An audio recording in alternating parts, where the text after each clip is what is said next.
Hello everyone, how are you doing? This is MD Tech here with another quick tutorial. In today's tutorial, I'm going to show you guys how to create a Google Chrome Incognito mode shortcut. So this should be a pretty straightforward tutorial, guys, and without further ado, let's go ahead and jump right into it.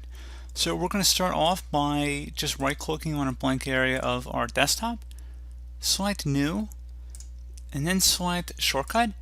I'm going to have a location in the description of the video, search of quotation mark and then % program files. You just want to copy that and it ends with -sign incognito and just paste it into this field here. Select next. It says type a name for the shortcut. Call it Google Chrome Incognito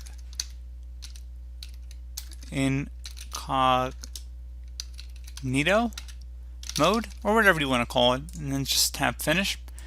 So there you go, guys. If you double click on this, it should open up Google Chrome in incognito mode. You can also take this a step further and also apply this to the taskbar or to the start menu as well. So if you close out of here, you can actually right click on this and then pin it to the taskbar, which will create another shortcut. And you can delete the other Google Chrome, the original Google Chrome that should normally launch the normal mode if you choose to do that. And like I said, you can also pin this to the start menu. Again, you probably want to unpin the original one because you're going to get confused because they're the same icon. But pretty straightforward process there, guys. Do hope I was able to help you out, and I do look forward to catching you all in the next tutorial. Goodbye.